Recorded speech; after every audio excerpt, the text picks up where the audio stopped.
Welcome back again, dear students. Myself Raghuvan sir extends your journey of the global world. The next subtopic of today is rinderpest or the cattle plague. In this subtopic, we will learn how a devastating cattle plague spread in Africa in the late 1880s during the colonial period. This disease named rinderpest arrived in Africa in the same decade.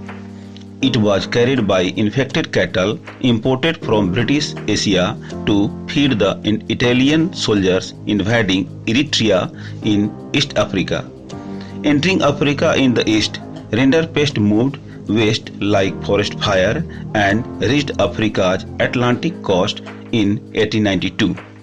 After 5 years, it also reached the Cape, southernmost tip of Africa. The most surprising thing is that this disease killed 90% of the cattle in the way. As a result, it had a terrifying impact on the people of Africa. The loss of cattle destroyed their livelihoods and the local economy. Planters, mine owners, and colonial governments now successfully monopolized to strengthen their power and to force Africans into the labor market. Control over the scarce resource of cattle enabled European colonizers to conquer and overcome Africa. This phenomenon shows how in this era of conquest, even a disease affecting cattle reshaped the lives and fortunes of thousands of people and their relations with the rest of the world. Now, Africans were easily forced into the labor market, which they were once resisting for long. In the 19th century world, India was also not deprived of the impact of Western conquest. Let's take another example of indentured labor migration from India. Hundreds of thousands of Indian and Chinese laborers went to work on plantations, in mines, and in road and railway construction projects around the world. In India, indentured laborers were hired under contracts which promised return travel to India after 5 years of completion of their work. Most Indian indentured workers were taken to different European colonies from the present-day regions of eastern Uttar Pradesh, Bihar, central India, and the dry districts of Tamil Nadu. The main places where these Indian indentured laborers were taken to were the Caribbean islands such as Trinidad, Guyana, and Suriname. Some of them were taken to Mauritius and Fiji. Tamil migrants were also taken to Ceylon, present day of Sri Lanka, and Malaya, present day of Malaysia. Some indentured workers were also recruited in tea plantations of Assam. Recruitment was done by agents of employers for which they were paid a small commission.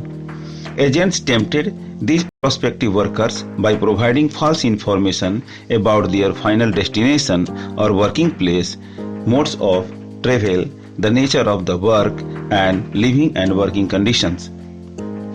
It means they were not told the reality. Sometimes agents even forcibly abducted less willing migrants, but the conditions at plantations were quite different.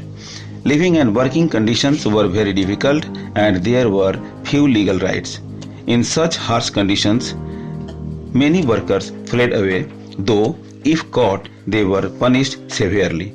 But those who could not escape tried to mix up with another community and developed new forms of individual and collective self-expression. Their different cultural forms also mixed up.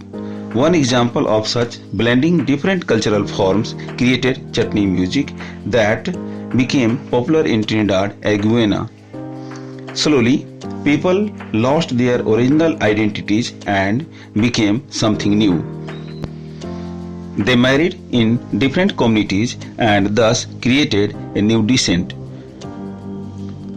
The Nobel Prize winning writer V.S. Naipaul, West Indies cricketers Shiv Narayan Chandrapal and Ram Naresh Sarwan are some of the examples of such new descent. Finally, when India's nationalist leaders began to oppose the system of indentured labor migration, it was abolished in 1921. Yet, their descendants often thought of as coolies for many decades. Thanks.